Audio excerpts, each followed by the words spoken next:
Hey, it is Real Estate Tips Tuesday, and I am going to give you a tip on this program right here. It's the California Dream for All Shared Appreciation Loan Program, and it is a program the state of California has allocated approximately $300 million to help first generation home buyers get into a home. And you're thinking 300 million, it's really not a lot of money. It sounds like it's a lot, but let me put it in a little perspective for you. Here in California, the average price of a home is about $1 million, right? So it's 300 million, so that's 300 homes for the entire state. In my neighborhood alone, there's about 1,500 homes.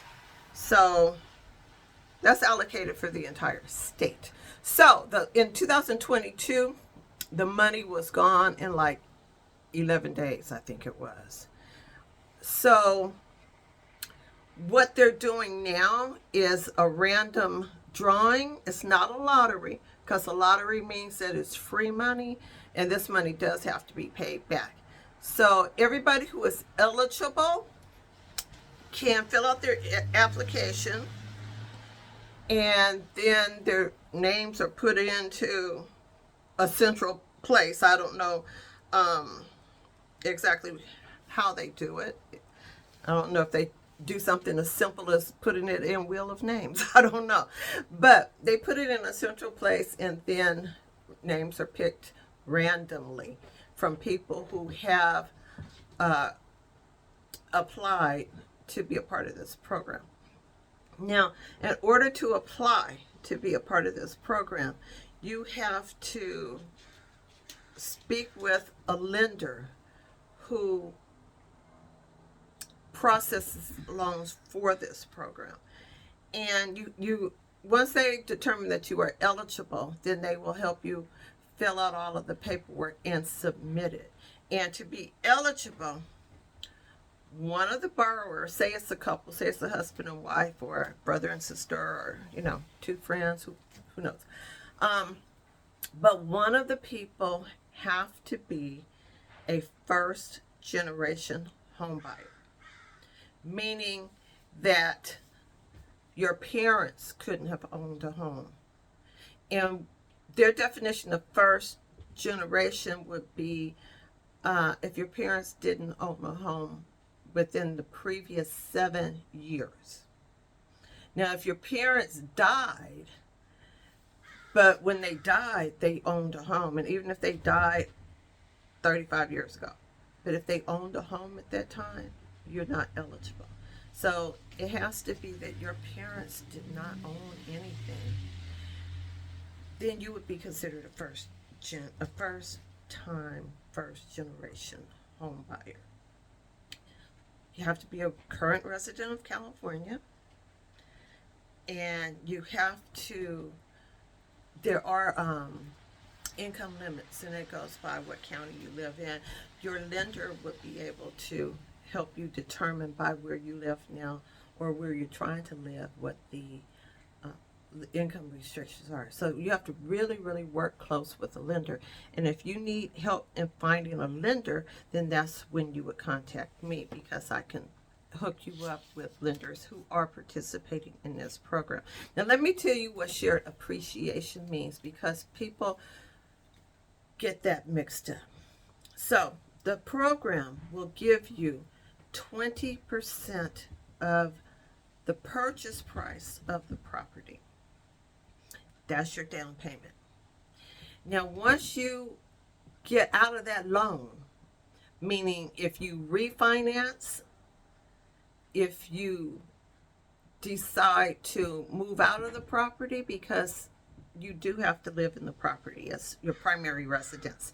So if you decide you want to move out of the property and rent it out, it's no longer your primary resident. Now you have converted it to income producing property, so you would have to pay that loan back. Or if you die, or if you sell a house,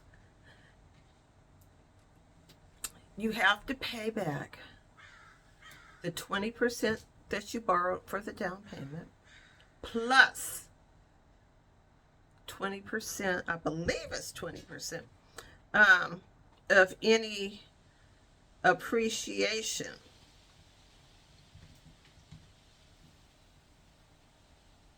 Yes, 20% of any of the appreciation. So let's say you buy a house and it's $500,000.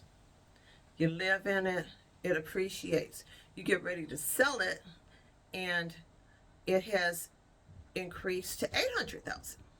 So you have a $300,000 difference there. It has appreciated $300,000. So when you sell the house, you have to pay back the 20% that you initially borrowed on that $500,000, and then you have to pay 20% of that $300,000 difference.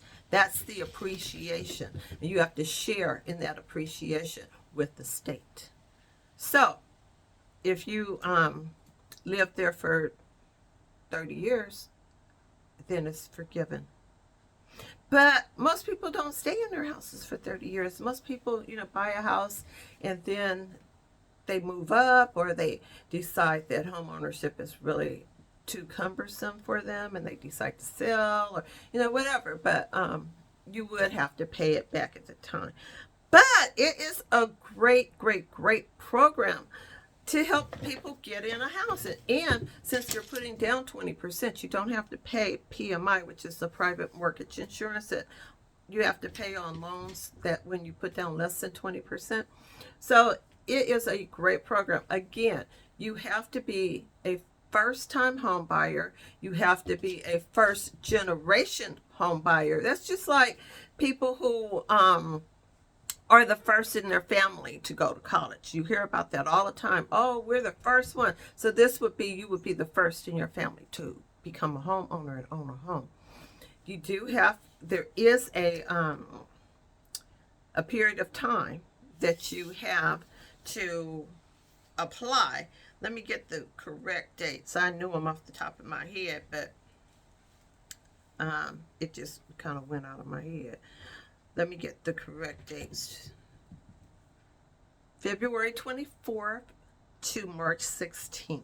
So during that window of time, you can apply. So you need to be talking to a lender. If this is something that you are intrigued about and you think that you might be interested in it, you need to call me now, because you don't want to wait until February 24th or March 1st or March 15th or any of that window to start finding out what you need. Because, you talk to the lender and they say you need to get income statements, prior income tax statements, and a list of your bills and your income, your outgo, all of that. You could be, you need to talk to somebody now so you can find out what you need. I can kind of tell you what you need. Let me see what you need here. You need, this is to get approved for a lender, you need your birth certificate, because you have to prove your relationship with your parents. If you were in the foster system and your foster parents owned a house, that doesn't count. So that's okay. Or if your parents owned a house but you were in the foster system, you were a foster child, then it doesn't count. But you need, let's see, government ID, passport, driver's license, and then your typical, like I just said, your income tax for prior years, your income, your paycheck stubs, your bank statements, a list of what credit cards or loans you have outstanding that you're paying on monthly. You need to know what the balance is and how much your monthly payments are. If you're paying child support, or if you're receiving child support, you also need to declare that income. So again, it's a wonderful way to help people get into a home. don't trip off the fact that you have to share that appreciation when you sell.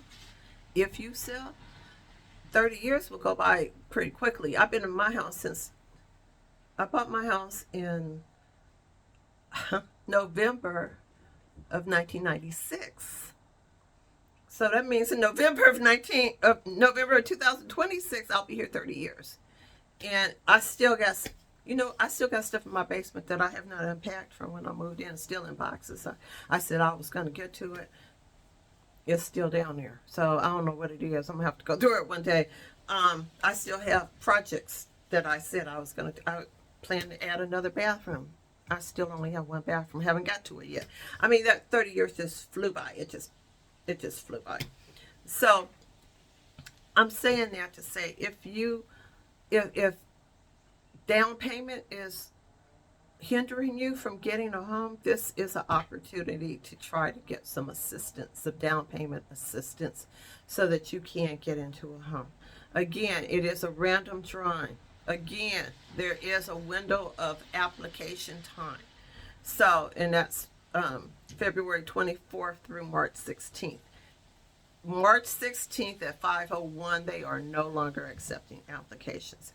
And then you will find out within about 2 months whether